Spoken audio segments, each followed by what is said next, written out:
Menina sem teto pede carona, e o motorista fica surpreso quando ela lhe agradece. Olá a todos. Aproveitem esses momentos de relaxamento enquanto assistem. Já é 1h da manhã, ele murmurou, apertando os olhos para enxergar através do para-brisa embaçado pela umidade. Fernando Alves apertou com força o volante, suas mãos soavam mesmo com o frio cortante do lado de fora. Estava dirigindo um velho City Ibiza, o último bem de valor que ainda possuía depois da morte da esposa e do filho, que se mudará para Salvador 2 anos antes para trabalhar. Havia acabado de sair do turno da noite na fábrica de embalagens de alimentos congelados, voltando mais tarde que o habitual por causa de uma falha na máquina de empacotamento.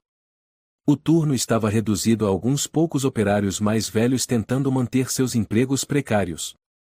A voz de Jaime, o chefe da fábrica, um sujeito de 40 e poucos anos com ares de moralista, ainda ecoava em sua cabeça. Seu Fernando, talvez a gente corte o turno da noite na próxima semana. A empresa vai reduzir o orçamento. Fernando não respondeu. Sabia bem o que aquilo significava. Queriam se livrar, aos poucos, de pessoas como ele, velhas, pouco produtivas, sem ninguém para defendê-las. Ao dobrar uma curva ao lado de um galpão abandonado, uma silhueta negra passou pela calçada. Fernando franziu a testa e diminuiu a velocidade. A chuva caía de lado, mas os faróis iluminaram claramente a imagem de uma criança, ou melhor, de uma menina parada sob um poste de luz quebrado. Os cabelos colados ao rosto, as roupas encharcadas grudadas ao corpinho pequeno. O rosto sujo de lama, mas os olhos bem abertos, vazios. Fernando abaixou o vidro e chamou. Oi, menina. O que faz aqui? Tá chovendo muito. Ela não respondeu. Apenas se aproximou, os passos tão silenciosos que pareciam flutuar sobre a água. Quando chegou bem perto do carro, olhou para ele por alguns segundos e então falou. Posso pegar uma carona? A voz rouca, sem emoção, como se estivesse reaprendendo a falar depois de muito tempo sem usar palavras. Fernando abriu a porta do passageiro sem mais perguntas. Entra, você tá toda molhada. A menina subiu. Não disse nada. Não tremia. Não agradeceu. Apenas ficou sentada, olhando reta para a frente. Ele lançou um olhar de lado, coçando a cabeça. Como é seu nome? O que tá fazendo sozinha nessa área a essa hora? Silêncio. Ele tentou de novo, com a voz mais suave. Alguém te fez mal? Posso chamar a polícia se quiser. Não. Ela respondeu, quase num sussurro. Só preciso ir até o metrô velho. Fernando levou um susto. Metrô velho? Ele conhecia o lugar, uma estação subterrânea abandonada desde 2006 sob a justificativa de manutenção estrutural. Hoje era abrigo de ratos, viciados, foragidos. Ninguém ousava chegar perto. Tem certeza? O que vai fazer lá? Eu conheço o caminho. Só preciso que me leve até a entrada. Desta vez, ela virou o rosto e o encarou com olhos gelados como um lago no inverno. Não havia súplica, apenas uma ordem silenciosa. Fernando não soube explicar por que concordou. Havia algo na voz dela que o impedia de dizer não. Ele religou o carro. Qual é seu nome? Perguntou sem pensar. Inês. O carro velho avançou na chuva, vagarosamente, rumo à estação abandonada. Dos dois lados da rua, os postes já estavam apagados. O cheiro de mofo, lixo e seringas usadas subia das sarjetas. Fernando sentia a espinha gelar. Você tem família? Onde estão seus pais? Perguntou, com um tom de aflição. Inês permaneceu calada. Quando chegaram à entrada da estação, bloqueada por uma cerca de madeira apodrecida, a menina abriu a porta e desceu sem olhar para trás. Fernando se inclinou, chamando. Ei, Inês. Precisa que eu... Mas num piscar de olhos, ela já havia sumido na escuridão do túnel. A chuva caía mais forte. O vento sacudia pedaços de alumínio, fazendo um som metálico irritante. Ele ficou paralisado por alguns segundos, com o coração apertado. Havia algo errado. Muito errado. Ao chegar à pensão, Fernando estacionou o carro na calçada. Seu vizinho de cima, o Sr. Mateus, um velho rabugento de uns 70 anos, lutava para abrir a porta com um guarda-chuva quebrado. Chegando tarde de novo, Fernando? Um dia ainda vai topar com algum viciado e levar uma facada. Disse, lançando um olhar ao carro encharcado. É. O turno de hoje foi puxado. Respondeu Fernando, forçando um sorriso. Mateus torceu o nariz.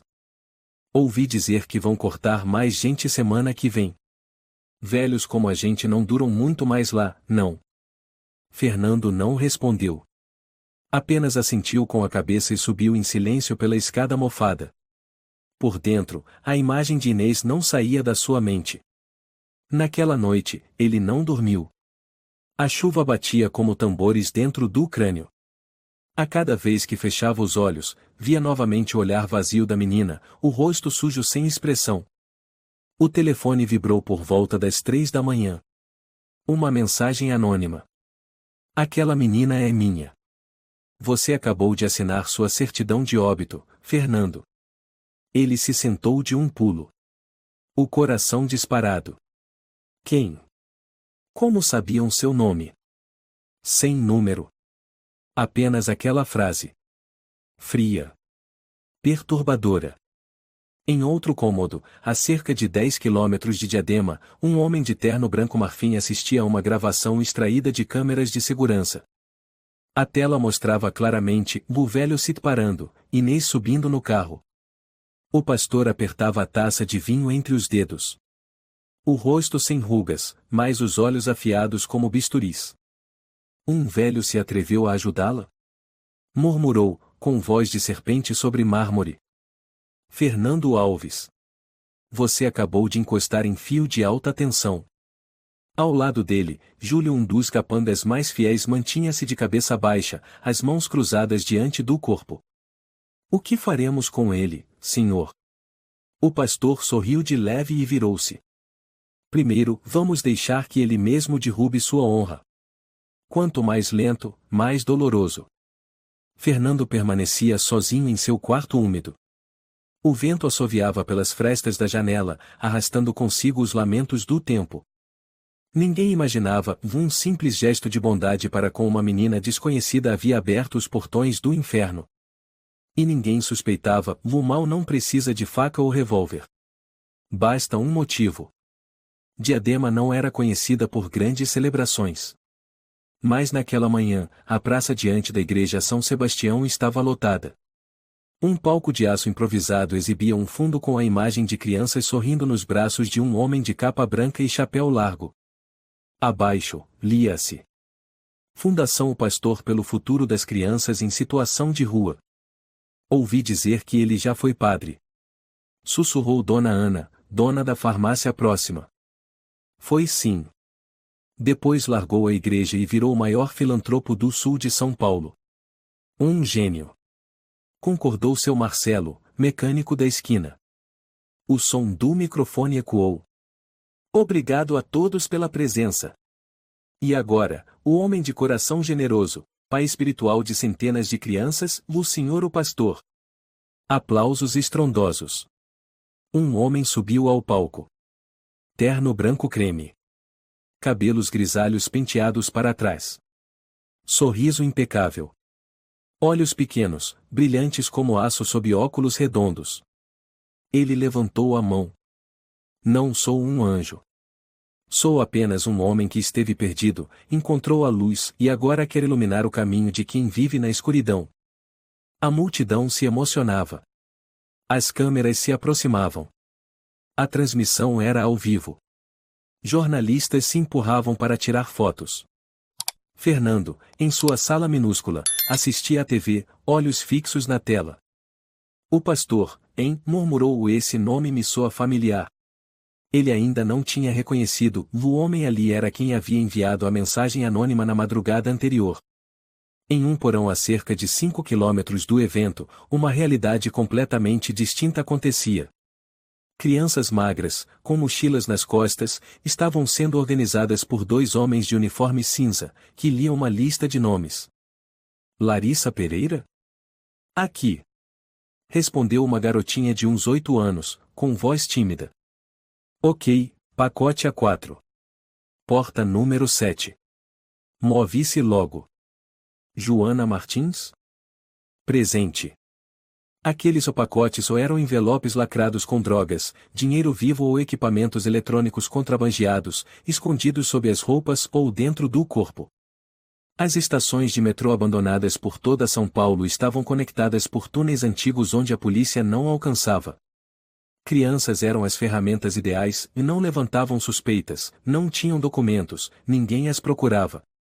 Quem comandava aquele porão era Júlio, o braço direito mais fiel de o pastor. Frio, lacônico, e com um olhar tão letal quanto uma arma carregada.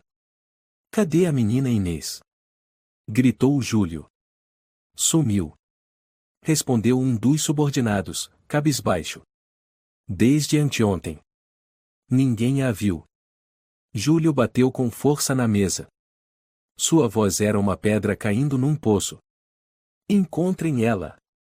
Ela levou um pendrive. Se isso cair nas mãos da polícia, estamos mortos. Inês não era uma criança qualquer. Desde os 10 anos, havia sido treinada como isca ou sua função era abordar o alvo, entregar o pacote, desaparecer. Sem certidão de nascimento. Sem registro. Sem amigos. Sem família. Apenas um número. Mas ela era diferente das outras no olhar. Não se rendia. Não deixava apagar a chama. 3 semanas atrás, ao receber a ordem de entregar um pacote na Estação da Luz, viu Júlio espancar até a morte uma outra criança por ter entrado pela porta errada. Naquela noite, ela se esgueirou até o escritório de o pastor, uma sala escondida no 3º subsolo, com fechadura biométrica e 4 níveis de senha. Com o pendrive escondido dentro da estátua de Nossa Senhora Aparecida, ela fugiu. O plano era chegar até a velha estação de metrô, onde supostamente existia um ponto de contato de um grupo de resistência do qual ela só ouvirá falar em boatos. Mas, inesperadamente, começou a chover, e Fernando, um completo estranho, foi quem abriu a porta do carro para ela. O pastor olhava fixamente para a tela do laptop. Estava rebobinando o vídeo captado pelas câmeras da cidade, de imagem do velho Cid parado à beira da rua, a menina subindo no carro. Levantou-se, ajustando as mangas do paletó, o olhar carregado de sangue. Um velho miserável ousou levar algo que me pertence? Júlio assentiu em silêncio e entregou uma pasta de documentos. Fernando Alves. 61 anos. Esposa falecida por câncer em 2017. Filho único, Rodrigo, mora em Salvador. Trabalha no turno da noite como motorista na empresa de congelados Frigoval. O pastor estreitou os olhos. Tem dinheiro? Não. Conta poupança com apenas R$ 700. Nenhum bem registrado. Perfeito. Ele sorriu. Então ele não tem nada a perder. Vai ser fácil de destruir. Júlio perguntou em voz baixa. Quer que a gente pegue ele agora? O pastor balançou a cabeça. Não. Devagar. Ele mesmo vai se jogar no fundo do poço. Só precisamos empurrar. Na manhã seguinte, Fernando estava fazendo café quando ouviu batidas na porta. Abriu, e viu um envelope amarelo no chão da varanda. Ninguém por perto. Olhou em volta, então pegou o envelope. Dentro havia uma foto impressa em cores dele abrindo a porta do carro para Inês. A imagem tinha sido capturada de um ângulo alto, com nitidez assustadora. Junto, um bilhete escrito à mão.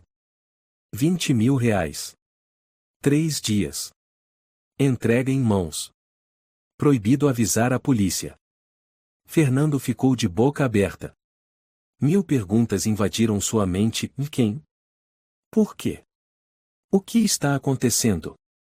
O telefone tocou. A voz de um homem soou, calma mas apavorante. Bom dia, Sr. Alves. Espero que tenha gostado do presente. Quem é você? Que porcaria é essa? Gritou Fernando. Simples. O senhor transportou uma peça do meu sistema. Agora se tornou uma ameaça. Eu não sabia de nada.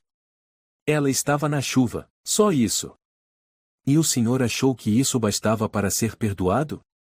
A voz riu suavemente. Senhor, eu não opero um orfanato. Eu comando um império. E esse império não tolera inocência. Fernando começou a tremer.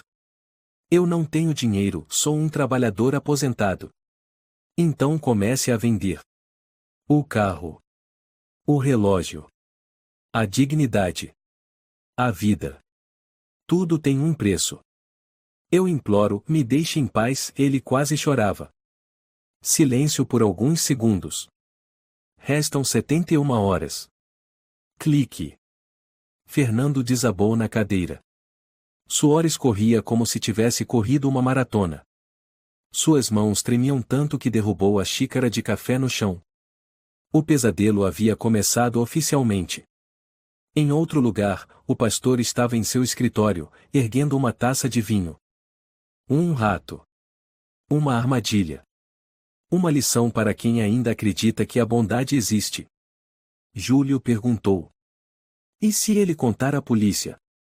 Ele não vai. Respondeu o pastor. Ele é do tipo que sobrevive pelo medo. E nós somos especialistas em semear isso. Ele sorriu de leve, colocando a taça sobre a mesa. Sobre a mesa estava um segundo pendrive. Dentro dele, centenas de arquivos, lavagem de dinheiro, rotas de entrega, vídeos de tortura e uma lista de crianças que desapareceram sem deixar vestígios. Inês, ele murmurou. Acha que fugir é o suficiente? Eu vou te achar, viva ou morta. Na manhã seguinte, o céu de Diadema ainda estava cinzento como se coberto por um lençol de luto. Fernando acordou depois de uma noite em claro, a cabeça latejando, o coração disparado. O bilhete de chantagem e a foto com Inês ainda estavam sobre a mesa da cozinha, como uma mancha de sangue impossível de apagar. Ele ficou olhando para aquilo, com uma xícara de café gelado nas mãos. Não pode ser, murmurou. É só uma criança. A campainha tocou, fazendo-o derrubar a xícara. O café se espalhou pela mesa e escorreu no chão como sangue diluído. Com as mãos trêmulas, foi abrir a porta. Lá estava Lúcia Oliveira, uma velha amiga da fábrica, agora vendedora de jornais no Mercado Central. Fernando. Você tá bem? Perguntou ela, segurando um saco de pães. Lúcia, o que faz aqui tão cedo? Passei e vi sua luz acesa. Tá tudo certo? Você tá pálido feito um fantasma. Fernando ia dizer algo, mas apenas balançou a cabeça e a convidou para entrar. Sentaram-se à pequena mesa da cozinha, entre cacos de porcelana e poças de café. Lúcia olhou em volta, desconfiada. Você tá escondendo alguma coisa, Fernando? Ele engoliu em seco, a voz rouca.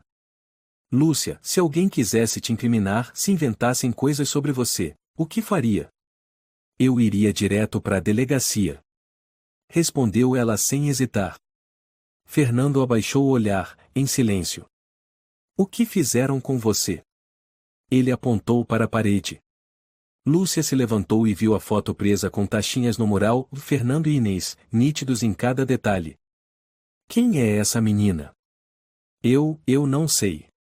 A encontrei na chuva, sozinha na rua. Só dei carona até o metrô velho. Lúcia virou-se bruscamente. Aquele lugar. Tá louco? Sabe quantas histórias macabras contam sobre aquele inferno? Fernando suspirou, amargo. Não pensei. Só vi que ela estava molhada, com frio, tão pequena como a Helena quando era criança. O nome da esposa falecida amoleceu o coração de Lúcia. Ela sentou novamente e suspirou. Alguém entrou em contato com você? Fernando assentiu. Contou tudo, a mensagem, a ligação, a ameaça dos 20 mil reais. Lúcia bateu a mão na mesa. Temos que ir à polícia. Isso é claramente uma organização criminosa. Fernando sacudiu a cabeça, quase em pânico. Não. Ele disse que se eu contasse, ele divulgaria o vídeo. Ele tem um vídeo onde pareço entregando um pacote para a menina. O quê? Mas você não. Não. Mas ele forjou. Usou tecnologia, inteligência artificial ou sei lá o quê. Lúcia arregalou os olhos. Deepfake. Fernando assentiu. Os joelhos tremiam. Não sei o que fazer. Não tenho dinheiro. Eles me deram 3 dias. Lúcia segurou forte sua mão. Escuta, eu conheço alguém. Rafael Silva. Edit, já trabalhou na Polícia Civil. Especialista em segurança digital. Vou ligar para ele. 1 hora depois, Rafael, um homem de uns 40 anos, cabelo preso em rabo de cavalo, moletom cinza, estava diante do velho laptop de Fernando, digitando rápido. Me dá o pendrive. Fernando hesitou. Ele me mandou isso, junto com o vídeo falso. Rafael conectou o dispositivo e abriu o vídeo. Na tela, lá estava Fernando ao lado do carro, entregando para Inês um pequeno pacote preto. A menina pega o pacote e vai embora, sem olhar para trás. A luz, o ângulo, os movimentos, tudo parecia absurdamente real. Lúcia tapou a boca. Meu Deus! Fernando choramingou. Eu não fiz nada, eu juro. Rafael assentia, ainda analisando. Isso é falsificação de nova geração. Pegaram imagens das câmeras e usaram software para simular os movimentos da mão, iluminação, sombras. Isso é crime organizado. Você consegue apagar isso? Perguntou Fernando, com um fio de esperança. Não. Isso é só a cópia que te mandaram. O original deve estar em um servidor deles. Pode até estar fora do Brasil. Se eu tentar mexer, eles vão saber. Lúcia interveio. Então tem algum jeito de reverter? Rafael ficou em silêncio por alguns segundos. Tem. Mas é muito perigoso. Vai levar tempo e você precisa estar preparado para perder tudo. Fernando sussurrou. Eu já perdi quase tudo. Naquela tarde, Fernando foi ao banco. Ficou na fila como um fantasma entre pessoas apressadas. No balcão, a funcionária olhou para ele com compaixão. O senhor quer sacar tudo da poupança? O saldo é de R$ 712. Fernando assentiu, sem dizer nada. Ao sair, olhou para o dinheiro na mão. Nem uma fração do que exigiam. Suspirou, o desespero o engolia. O celular vibrou. Uma nova mensagem. 72 horas restantes em 48. Com um emoji de sorriso. Fernando quase vomitou ali mesmo. Anoiteceu. Ele voltou para seu apartamento miserável. O telefone tocou. Ele não queria atender, mas foi obrigado. Querido Fernando. A voz de o pastor soou doce como mel com veneno. A visita ao banco hoje foi interessante. Você tá me seguindo? Gritou Fernando. Oh, quem é você? Sou um benfeitor. Riu ele, um homenageado pelo prefeito. Pai de 23 crianças. E você, é o quê? Fernando emudeceu. Vou mostrar como a verdade pode ser facilmente distorcida. Um velho frustrado, pobre, que leva uma menina para longe, entrega um pacote, e depois nega. Isso é mentira. Eu não. Quem vai acreditar em você? O pastor interrompeu. Ou uma criança? Um vídeo? Uma foto? Ou os 3? A honra é o item mais barato da era das redes sociais, Sr. Alves. Fernando soluçou. O que você quer de mim? Quero que você desmorone. Se autodestrua. Sabe como dói não ser acreditado? Silêncio. Dou mais 2 dias. Depois disso, farei questão de te tornar famoso. Não precisa me agradecer. Clique. Fernando atirou o celular contra a parede. Estilhaços voaram. Ele caiu no chão, agarrando os cabelos, soltando soluços sufocados. Lúcia entrou bem nessa hora.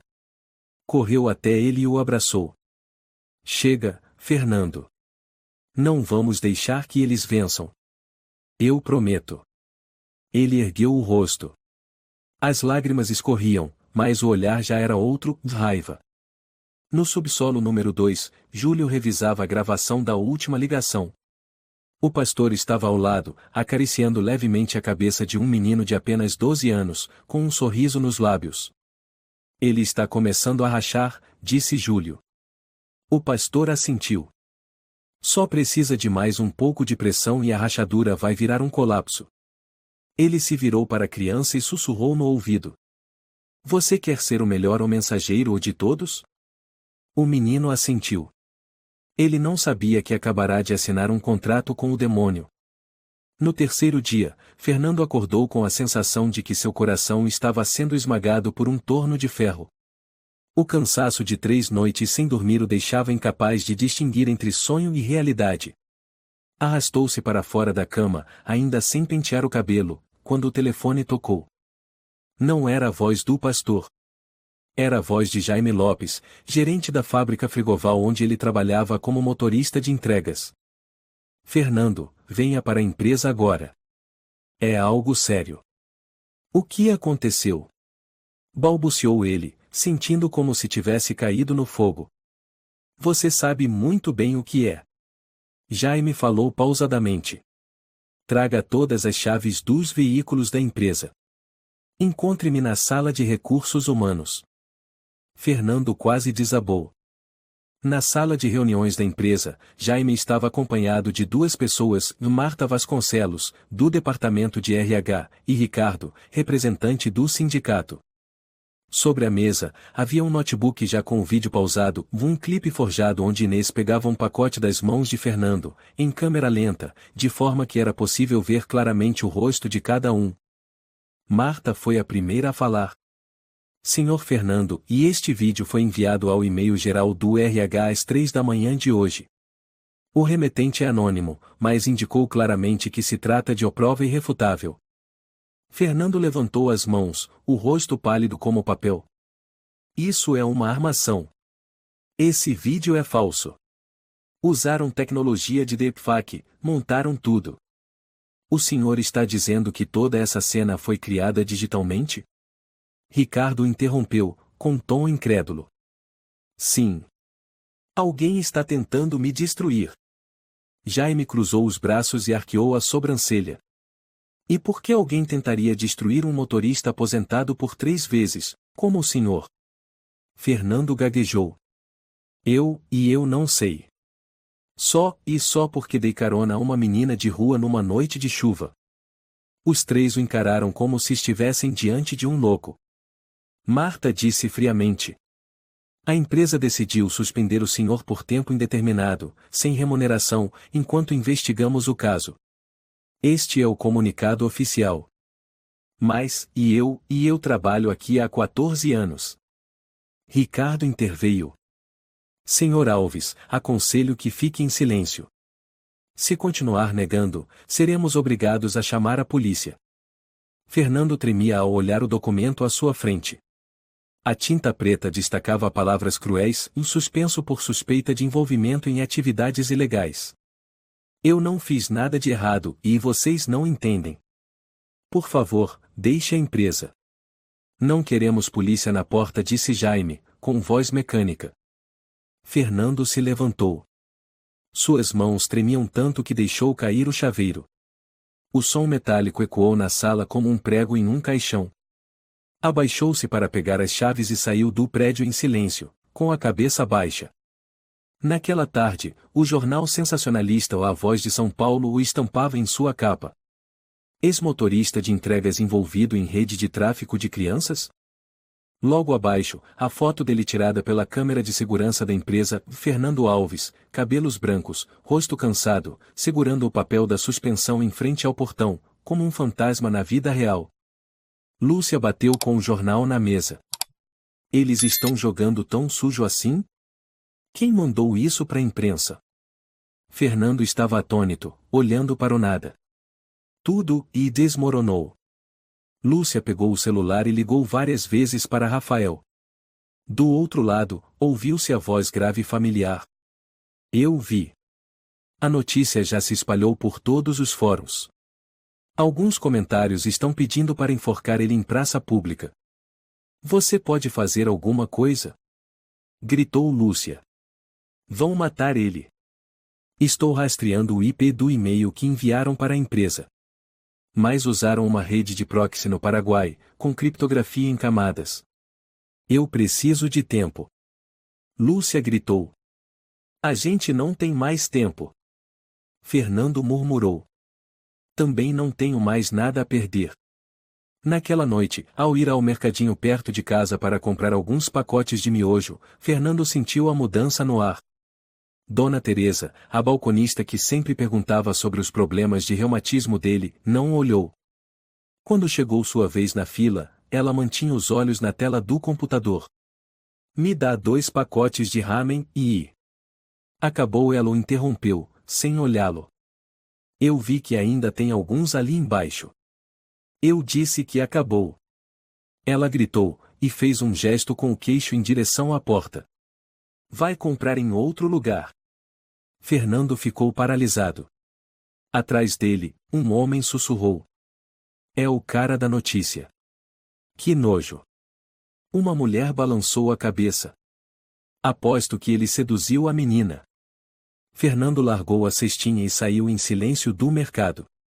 Suas pernas já não tinham força, mas os olhares das pessoas o perfuravam como lanças. Ao chegar na pensão onde morava, a cena quase o derrubou. A porta do seu quarto estava toda pichada com tinta vermelha. Estuprador. Imundo.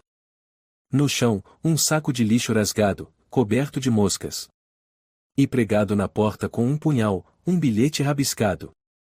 Sai daqui, seu tarado. Fernando cambaleou para trás, lágrimas escorrendo sem controle. Na janela do andar de cima, Mateus, o vizinho idoso que antes o convidava para tomar uma cachaça, olhou para baixo. Mas quando os olhares se encontraram, Mateus apenas fechou a cortina em silêncio. Lúcia correu até ele ao ouvir os gritos de uma senhora da vizinhança. Encontrou Fernando ajoelhado na porta, as mãos tremendo, murmurando. Eu não fiz nada e só dei carona pra ela. Lúcia o abraçou, com a voz embargada. Eu sei, Fernando. Eu acredito no Senhor. O Senhor tem que resistir-o por si mesmo. Fernando cerrou os lábios, tentando se levantar. A mão dele tocou a tinta vermelha na porta, que grudou nos dedos como sangue. Eles querem que eu morra, mas eu ainda não morri. Lúcia assentiu, os olhos marejados. E eu não vou deixar o senhor morrer sozinho. Em um café sofisticado a poucos quarteirões dali, o pastor tomava um expresso, os olhos fixos na tela de um iPad. Nela, centenas de comentários. Repulsivo. Velho nojento abusando de criança. Joguem o corpo dele no rio Tietê. Júlio estava de pé atrás dele, sorrindo. Ele tá acabado. O pastor pousou a xícara, alisou a manga da camisa. Ainda não. Isso é só o começo. Júlio inclinou a cabeça. E agora, o que vem depois? O pastor, semicerrando os olhos, respondeu com voz fúnebre. Vamos destruir o último abrigo dele. Fazer com que ele saiba e não há lugar no mundo para gente como ele. Júlio assentiu e pegou o telefone, ligando para Carlos Mendes, o dono da pensão e velho cúmplice da organização. Carlos. É hora de tirar o lixo do ninho. Fernando adormeceu na cadeira, com a cabeça caída sobre a mesa ainda com cheiro de água sanitária. A lâmpada do teto piscava sem parar, criando um ambiente que mais parecia a última parada antes do abismo. De repente, batidas violentas na porta o despertaram em sobressalto. Senhor Alves. Abra a porta. Era a voz áspera de Carlos Mendes, ecoando pelo corredor do segundo andar. Fernando abriu a porta, os olhos vermelhos, o cabelo todo desgrenhado. Carlos estava ali com 2 rapazes usando coletes de manutenção predial. Precisamos inspecionar os canos e o sistema elétrico. Está tendo vazamento no terceiro andar, disse Carlos, sem olhar para ele. Por que não avisaram antes?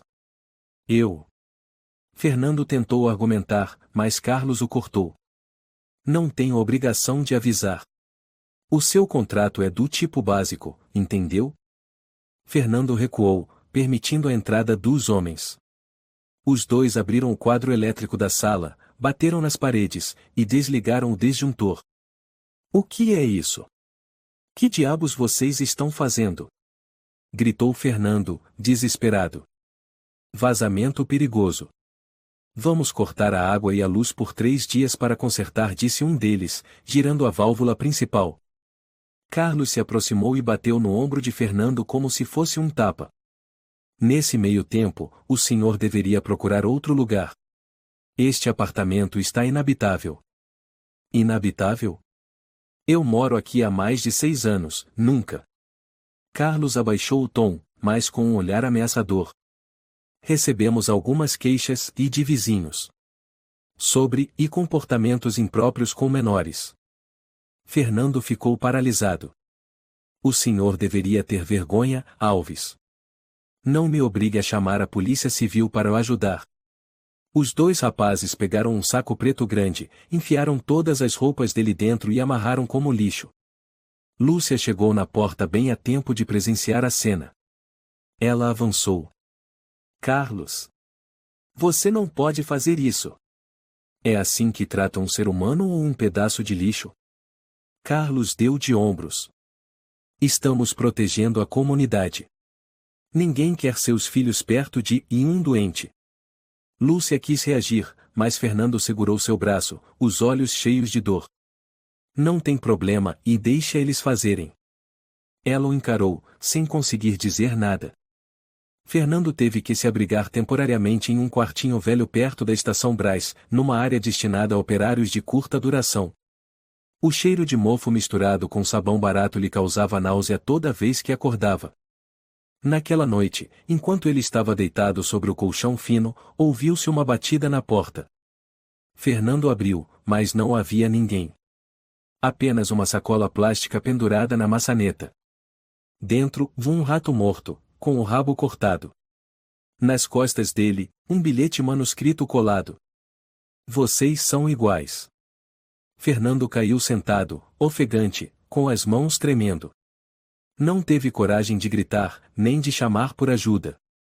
Naquele lugar, todos sabiam que o mais sábio era não se meter em assuntos que não eram seus. No dia seguinte, ele foi até a cafeteria de sempre, o café da Isabel, a mesma que lhe oferecerá um cortado quando sua esposa faleceu. Assim que entrou, todos os olhares se voltaram para ele. Um homem de meia idade pegou o celular e fingiu uma ligação. Alô, polícia? Um pedófilo acabou de entrar no café. Isabel correu do balcão, o rosto entre o pânico e o constrangimento. Fernando, me desculpa, mas eu não posso mais te servir. Isabel, eu só queria um café. Alguém ameaçou incendiar o lugar se eu deixasse você voltar aqui. Fernando riu seco, a voz embargada como se algo apertasse sua garganta. Eu não fiz nada. Só dei carona a uma criança. Uma senhora no canto jogou um pão nele. Vá embora. Não suja esse lugar. Isabel praticamente implorou. Por favor, vá embora, antes que piore ainda mais. Fernando recuou até a porta, de cabeça baixa, sem forças para dizer mais nada. Na rua, a chuva voltava a cair. Lúcia e Rafael o encontraram novamente em um parque perto da estação. Fernando estava imóvel como uma estátua, os olhos opacos, o rosto pálido. Lúcia lhe estendeu um sanduíche. Comprei no mercado. Fernando não aceitou. Sua voz soava como a de alguém que havia envelhecido 10 anos em uma noite. Sabe, minha esposa dizia que se algum dia eu não conseguisse mais fazer nada útil, que ao menos vivesse com dignidade. Mas agora, nem isso as pessoas acreditam mais. Rafael se sentou ao lado dele, abrindo o laptop. Encontrei uma pista. O IP original que acessou a câmera da cidade onde você pegou Inês está ligado a um servidor interno altamente protegido. Grande chance de estar conectado a uma rede criminosa usando o antigo sistema de metrô. Lúcia perguntou rápido. O que podemos fazer? Posso criar um script para rastrear a origem, mas preciso acessar o servidor original. E, para isso, preciso de alguém que me leve até perto da estação abandonada. Fernando levantou a cabeça. Eu conheço aquele lugar. Levei meu filho para brincar lá quando era pequeno. Tem um caminho pelos fundos, atrás do antigo centro de tratamento de lixo. Lúcia apertou sua mão. Então o senhor vai ser quem vai ajudar a derrubá-los. Fernando assentiu, mas disse em voz baixa. Eu não ligo mais para derrubar eles, e só quero e não morrer como um rato. Rafael ajustou a mochila, o olhar firme. Então viva como a última chama acesa na escuridão. Na sala de controle do subsolo, Júlio fez seu relatório. O velho foi expulso do quarto, picharam a porta, virou párea total. Restaurante, mercado, vizinhos todos viraram as costas. Qual o próximo passo? O pastor limpava seus sapatos de couro branco com um pano de veludo. Parou, ergueu o rosto e disse. Traga-o de volta para nós. Pegar ele à força? Não. Vamos fazer parecer que o destino o levou até a toca. Amanhã à noite, vai passar um caminhão de lixo pela área da hospedagem. Coloque um motorista disfarçado, leve-o pro caminhão. Júlio assentiu. Levar para onde? O pastor sorriu, os olhos semicerrados como um velho lobo. Pro antigo galpão às margens do rio Tietê. Um lugar onde quem entra e só sai boiando. Naquela noite, quando Fernando estava encolhido em um beco, um caminhão de lixo verde e branco parou ao lado. O motorista, um sujeito jovem com barba e sotaque forte, abriu a janela. Ô tio, aqui não pode dormir, não. A polícia já tirou gente daqui hoje de manhã. Fernando assentiu. Só vou sentar um pouco. O motorista o observou por alguns segundos e então abriu a porta. Tem um cantinho no caminhão. Tá limpo, tem água. Se o senhor não se importar. Fernando olhou para cima, sem forças para suspeitar. Subiu no caminhão. A porta se fechou com força. O motorista deu partida. Fernando não sabia, e o destino final o aguardava. O caminhão balançava levemente ao entrar em uma estrada de terra sinuosa rumo à periferia. O cheiro podre do compartimento traseiro era sufocante, mas Fernando já não sentia mais nada. Sentou-se no chão, encostado na lateral do caminhão, olhos semicerrados, como quem havia entregue alma e corpo. A gente tá indo para onde? Ele perguntou, a voz rouca. O motorista não respondeu. A luz do painel iluminava apenas metade de seu rosto, a boca torta por uma cicatriz antiga, os olhos frios como pedra. Fernando tentou se levantar, segurando nas barras metálicas.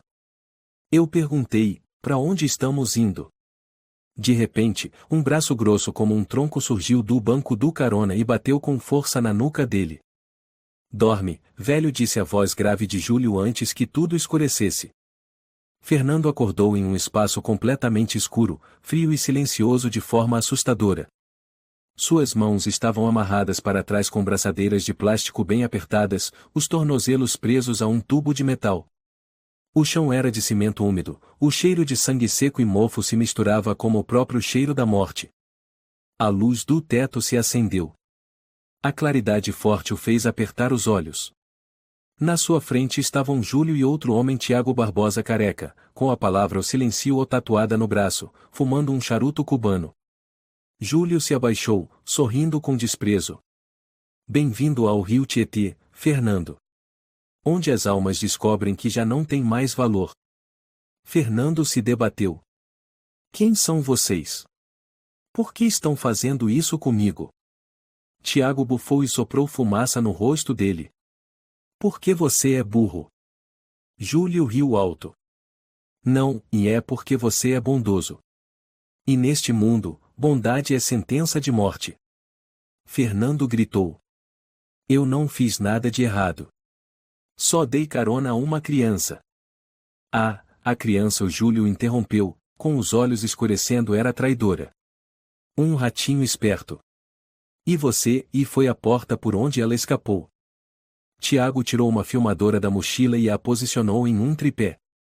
Vamos gravar uma confissão. Você vai ler o texto. Se não quiser, eu quebro um dedo por vez. Fernando respirava com dificuldade. Vocês não vão escapar e a polícia vai. Júlio se sentou, acendeu um cigarro. Polícia? Você acha que a polícia é o quê? Metade deles recebe da gente. 1/3 e é cego. Tiago tirou um alicate de corte industrial da mochila, usado para cortar chapas de aço. Aproximou-se do rosto de Fernando, a voz cortante. Vamos testar um dedo para ver se você leva isso a sério. Fernando gritou. Parem. Eu vou ler e eu vou ler. Júlio assentiu. Esperto. A câmera tá gravando. Vai. Tiago abriu um papel, colocou diante dele. Estava escrito em letras grandes. Eu, Fernando Alves, admito ter participado da rede de transporte de crianças entre países. Colaborei com membros internos da organização O Pastor para repassar informações confidenciais, mas após ser descoberto, decidi contar a verdade. Assumo total responsabilidade e peço perdão. Fernando balançou a cabeça, a voz tremendo. Eu não posso. Júlio se aproximou e apertou suas bochechas com força. Se não ler, mandamos um dedo seu pro altar onde foi feito o velório da sua esposa. Gostou da ideia? Fernando fechou os olhos, chorando. Fernando Alves, e admito que. Tiago ligou a filmadora. O inferno não é feito de fogo. É ser forçado a matar a própria honra. Em outro canto do galpão, o pastor observava tudo de uma sala pequena com uma poltrona de couro, uma mesa de madeira e um espelho grande fixado na parede. Acompanhava o vídeo por um monitor, enquanto acariciava uma xícara de chá de hortelã como um cavalheiro. A porta se abriu. Uma mulher de casaco preto entrou, Débora Almeida, assessora de comunicação da rede beneficente O Pastor. O senhor pretende fazer o que com esse vídeo? Entregar para um jornalista ou com consciência. Quanto mais veículos divulgarem, menos suspeitas haverá. Débora assentiu, a voz seca. A internet vai devorar o velho como lobos famintos. Mas, e o pendrive? O pastor cerrou os punhos. Ainda não foi encontrado. Mas tudo bem. Quem estiver com ele vai ter que aparecer. Por que estamos apertando o pescoço da última pessoa a quem essa pessoa devia algo? No galpão, Júlio fez sinal para desligar a câmera. Pronto. Agora, deixem ele o descansar. Tiago se levantou e deu um chute violento na barriga de Fernando. Ele se curvou, tossindo sangue. Vamos cortar o fornecimento de oxigênio da sala, hora por hora. Se ninguém vier te salvar, você já entendeu. Fernando permaneceu imóvel, o rosto coberto de sangue e poeira. Já não tinha forças para gritar ou lutar. A única coisa que ainda o mantinha vivo era uma lembrança, o rosto de Inês na noite de chuva. Olhos vazios, mas não vencidos. Meu Deus, e se ainda me ouve, por favor, cumpra a promessa de que o bem não morre. No quarto alugado de Lúcia, Rafael digitava freneticamente, os olhos vermelhos por passar horas sem dormir. Eles capturaram ele. O sinal do celular sumiu na zona sul, perto do rio Tietê. Lúcia bateu com força na mesa. A gente não pode mais ficar parado. A gente precisa agir. Rafael assentiu. Eu decifrei um trecho dos dados do pendrive. Ele contém um cronograma de movimentação de cargas criptografado com uma sequência de DNA. Quem criou isso é um gênio. Lúcia tirou de dentro do bolso um pendrive velho, envolto em tecido. Inês me entregou isso 3 dias atrás. Disse para usar só quando ele não tiver mais saída. Rafael arregalou os olhos. Então é agora. Naquela noite, o galpão às margens do rio Tietê estava mergulhado na escuridão. Uma sombra silenciosa se esgueirava pelo sistema de esgoto seco. Ele abriu a tampa de inspeção e entrou, leve como o sopro da morte. Um segundo infiltrado seguia de perto o menor, com metade da cabeça raspada, carregando uma mochila de pano preta. Sussurros se ouviram. Inês, temos 5 minutos. Eu desativei as câmeras no corredor norte, mas não garanto o lado leste.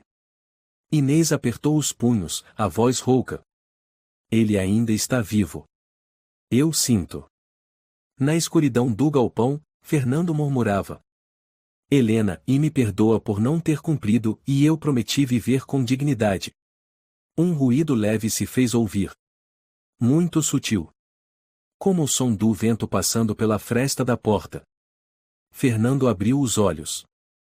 Pela primeira vez em muitos dias, um lampejo de luz surgiu como uma alma retornando. Fernando jazia no chão de cimento gelado, sangrando pela boca, respirando com dificuldade. A luz do teto piscava como se zombasse dele, dançando uma coreografia cruel que não era feita para quem está prestes a morrer. Seu rosto estava inchado pelas surras de Tiago. 4 dedos da mão esquerda estavam roxos, as juntas inchadas como troncos apodrecidos. A porta de metal se abriu, arrastando-se no chão como uma marcha fúnebre. O pastor entrou. O cheiro de perfume amadeirado misturado com sangue seco deixava o ar insuportável. Ele vestia camisa branca, paletó creme e luvas de couro pretas finas. Na mão, segurava um bisturi veterinário brilhante, gélido. Fernando. Disse ele num tom suave, como se chamasse um velho amigo. Agora somos só nós dois. Sem câmeras. Sem roteiro. Apenas, e a verdade. Fernando tentou erguer a cabeça. A visão embaçada pelo sangue nos olhos, mas ele ainda reconheceu a figura. Você é, e o demônio. O pastor sorriu de leve. Eu sou o resultado. Você é a causa. Uma sociedade que cria coitados achando que o ser bom é uma arma contra a escuridão. E não tenho mais medo de você. Sussurrou Fernando. Ele se ajoelhou, rosto na altura de Fernando, encostou a lâmina no pescoço enrugado dele, gelada como aço. Então seja corajoso. Estou prestes a te mandar para o outro lado, com a reputação de pedófilo, traidor e falso moralista. Que presente melhor do que esse? Fernando tremeu. Uma gota de sangue da lâmina escorreu até o chão, manchando o cimento como tinta vermelha sobre papel. Tiago estava atrás, segurando uma arma de choque. É agora, chefe? Perguntou ele, ansioso. O pastor balançou a cabeça. Não, e quero que ele sinta cada segundo do que significa ser insignificante. Ele começou a murmurar. Não em português, mas em latim a oração Ave Maria, dita num tom sarcástico, enfatizando cada palavra como um deboche cruel. Ave Maria, gratia plena. Dominus tecum. Fernando gemeu baixo, tentando se mover, mas suas mãos estavam presas, o corpo fraco demais para erguer a cabeça. Ele tentou rezar. Meu Deus, e eu só queria viver. O pastor parou. Olhou profundamente nos olhos dele, um olhar desprovido de qualquer traço humano. Viver para quê, Fernando? Lá fora, ninguém acredita em você. Ninguém te espera. Seu filho te bloqueou. Seus vizinhos querem você morto. A imprensa te chama de monstro. Então, viver para quê? Fernando não respondeu. Apenas balançou a cabeça, lágrimas se misturando ao sangue que escorria pelas bochechas. O pastor apertou o cabo da faca. O mundo não vai lembrar de você como um bom homem, mas como um erro de sistema. Algo a ser deletado. Tiago se aproximou, puxou o cabelo de Fernando, forçando sua cabeça para trás. A lâmina repousava sobre a artéria do pescoço. Fernando murmurou. Costumava acreditar que se a gente não fizesse nada errado nunca teria que fugir. O pastor estalou a língua. Esse foi seu primeiro e último erro. Naquele instante, a luz se apagou. Todo o galpão mergulhou em escuridão total. Um segundo antes de o bisturi cortar o pescoço de Fernando, o galpão inteiro tremeu como se houvesse um terremoto. Que merda é essa? Tiago gritou, recuando e apertando o gatilho da arma de choque. Um estrondo ensurdecedor explodiu à esquerda, a porta lateral arrebentou, estilhaços voaram, a fumaça se espalhou. 6 figuras sombrias em trajes táticos e máscaras de gás surgiram como fantasmas do subsolo, deslizando rapidamente pelo esgoto. Movimentos precisos, silenciosos, implacáveis. Merda, a polícia! Júlio gritou do mezanino, pegando o rádio: todas as unidades, defendam a posição. Mas ele não teve tempo de terminar a frase. 2 tiros de taser cravaram-se em seu peito. Seu corpo tremeu violentamente antes de cair inconsciente. Tiago virou a arma contra o grupo de invasores. Um bastão elétrico atingiu seu braço, a arma voou pelo chão. Ele gritou, mas antes que pudesse reagir, 2 agentes o derrubaram com força, sua cabeça batendo no cimento. O pastor recuou, ainda segurando a faca ensanguentada de Fernando. Parado! Gritou uma das 6 figuras, uma voz feminina, firme e afiada como navalha. Largue a faca. Ajoelhe-se. Agora! O pastor semicerrava os olhos, ergueu a faca, sorrindo com frieza. Eu guiei centenas de crianças pela escuridão. Vocês acham que vão me deter com teatrinho de polícia? A voz feminina permaneceu firme. Não é polícia. É a justiça que você evitou a vida inteira. Quando a fumaça se dissipou, quem saiu da formação foi Inês. Já não era mais a criança encharcada da noite chuvosa. Agora, ela era uma combatente fria, olhar firme, cabelo raspado de um lado, uma cicatriz vermelha ainda visível no pulso. Com a arma de choque em punho, caminhou até o pastor. Há quanto tempo, pai? O pastor ficou imóvel por um instante. Inês. Me chamar assim como se um dia tivesse me conhecido. Respondeu ela, com a voz trêmula de raiva contida. Você nunca soube. Nunca quis saber. Para você, eu era só um pacote com pernas. Ele riu com desprezo. E acha que escapou? Tudo o que você fez seguiu exatamente o que eu planejei. Você acha que justiça vence a verdade? Inês deu mais um passo, mirando a arma entre os olhos dele. Não preciso achar. Vou mostrar ao mundo que você não é pai adotivo, nem salvador, mais um açougueiro travestido de anjo. Eu sou Deus nesse mundo, Inês. Eu decido quem vive e quem morre. Ela cerrou os dentes. Então hoje você vai morrer pelas mãos de quem você achava que era só um peão. Zap. Um disparo de taser acertou o peito de o pastor. Ele gritou, o corpo tremia violentamente, a faca caiu, a cabeça bateu no chão de cimento. Espumava pela boca. Inês correu até Fernando. Ele ainda respirava, mas muito fraco. Seus pulsos estavam inchados, sangrando. Sou eu, tio. Inês. Fernando abriu levemente os olhos, sussurrando. Você, e está viva mesmo. Eu cheguei. Eu tô aqui. Ela se ajoelhou, cortando as amarras com as mãos trêmulas.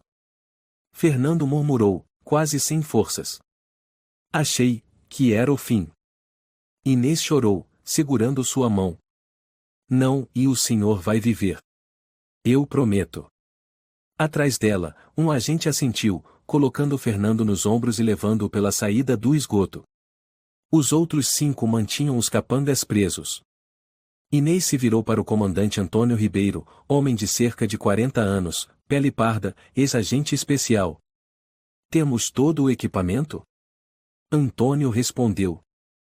Conseguimos o HD principal, backup dos servidores, caderno de cifras e arquivos com centenas de horas de vídeos de tortura. Precisamos de 10 minutos para ativar o sinal de transmissão. Inês assentiu. Façam agora. Quero que toda a América do Sul veja a verdade às 3 horas da manhã. Em São Paulo, perto das 3 horas da manhã, os dispositivos de recepção intermediária em Ribeirão Preto e Juiz de Fora começaram a vibrar. Uma sequência de dados não criptografados foi carregada simultaneamente a partir de 3 servidores, rompendo todos os algoritmos de bloqueio de conteúdo. As telas de celulares, computadores e televisões em centenas de lares exibiram ao mesmo tempo uma imagem do pastor, desacordado, com sangue na boca, acorrentado, caído no chão de um galpão. Logo em seguida, o rosto de Inês apareceu frio, nítido. Atrás dela, uma parede de concreto manchada de sangue. Eu sou Inês. Fui uma entre centenas de crianças enfiadas em esgotos, estações de trem e caminhões frigoríficos para transportar o que eles chamavam de o futuro do submundo. Este é o pastor, um homem que já foi homenageado pelo governo, pela imprensa e até pela igreja. Mas, na verdade, ele é um assassino, um traficante humano e lavador de dinheiro. Aqui estão as provas irrefutáveis. Uma sequência de vídeos foi exibida de crianças sendo torturadas, obrigadas a treinar, drogas sendo aplicadas em seus corpos, e imagens das remessas ou gravações de conversas entre o pastor e autoridades que recebiam suborno. Por fim, apareceu o vídeo da confissão de Fernando, com marca d'água editada, seguido da gravação original, que provava a falsificação usando deepfake. As redes sociais explodiram. Vários hashtags dominaram. Hashtag o pastor é o demônio. Hashtag justiça pelas crianças. Hashtag Fernando é inocente. Na sede da Polícia Civil, a inspetora-chefe Clara Gomes bateu com força na mesa. Contatem o Ministério do Interior. Ativem a Operação Vassoura, vamos varrer todos os agentes comprados. Quero o pastor dentro de um carro blindado em 20 minutos. Um jovem oficial gritou. Senhora! Está passando na televisão nacional. Clara olhou para a tela. Seu rosto ficou paralisado. No Hospital Central de Diadema, Fernando abriu os olhos sob uma luz suave. Um jovem médico sorriu. Bom dia, senhor. O senhor foi resgatado. Está em segurança. Fernando virou a cabeça. Inês estava ao lado, olhos marejados, segurando firme sua mão. Me desculpa por ter chegado tarde. Ele apertou a mão dela com fraqueza. Você, e me mostrou, e que eu não estava errado. O senhor nunca esteve errado, disse Inês, com a voz embargada, só que o mundo estava podre demais para reconhecer o certo. Fernando chorou. Não de dor. Mas porque, depois de tudo, alguém havia atravessado a escuridão para defender a verdade e salvá-lo. No andar térreo do hospital, uma enfermeira sussurrou ao segurança. A polícia acabou de capturar o pastor. Ele está em isolamento, sem contato com ninguém. Dizem que ele confessou o nome de quase 40 autoridades envolvidas. Inês tirou um objeto do bolso e o colocou na mão de Fernando. Um chaveiro velho, enferrujado. Eu ainda tenho isso. Naquela noite chuvosa, e o senhor não perguntou, não forçou, não julgou. Só abriu a porta. Fernando sorriu. Só pensei, e que você estava com frio. Inês apertou sua mão com mais força. E agora sou eu que vou incendiar tudo para manter sua chama acesa. A cena no Tribunal Especial da Justiça Nacional deixou o povo brasileiro em choque. Televisão nacional, imprensa internacional e redes sociais transmitiam ao vivo o pastor, outrora símbolo de humanidade, estava sendo julgado por 17 acusações, incluindo tráfico de pessoas, tortura de menores, lavagem de dinheiro e assassinato em rede organizada. No banco dos réus, ele vestia um uniforme cinza, magro, olhos fundos. Já não era o homem poderoso com terno bege e voz sedutora. Era apenas uma criatura trêmula diante da luz da verdade. A juíza Márcia Soares, mulher de mais de 60 anos, conhecida por sua firmeza, levantou os olhos para ele, batendo levemente com os dedos no processo de mais de 700 páginas. O réu deseja dizer algo antes que anunciemos a sentença? O pastor deu um sorriso fraco, levantou o queixo. Não me arrependo do que fiz. O mundo precisa de homens como eu para manter a ordem. Sem mim, essas crianças estariam morrendo de fome nas ruas. Márcia respondeu calmamente.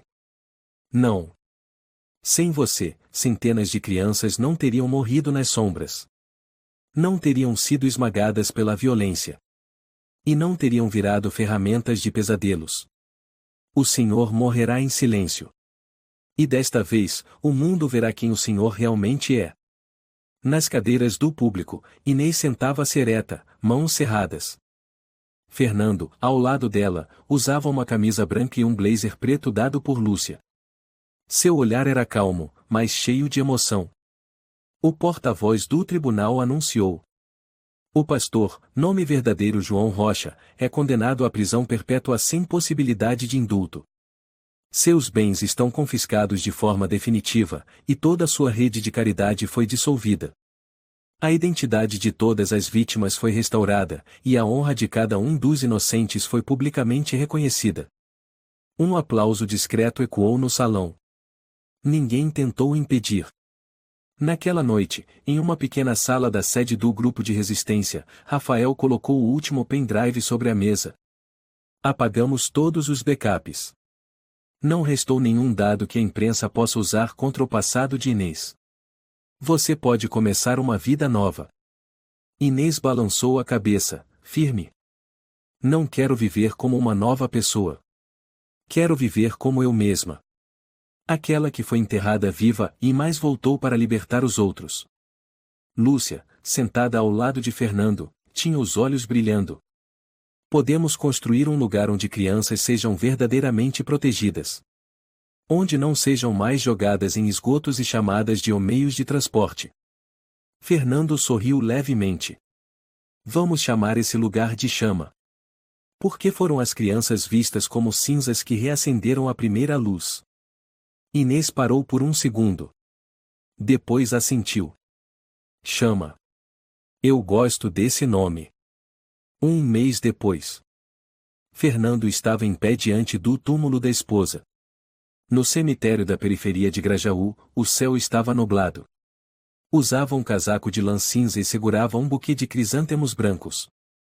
Helena, e tudo acabou. Eu sobrevivi. E cumpri minha promessa. A voz falhou. Eu não perdi minha bondade, mesmo quando pisaram nela. Em certos momentos achei que tinha enlouquecido e mais uma criança não, uma mulher, e me tirou do inferno. Atrás, Inês observava em silêncio.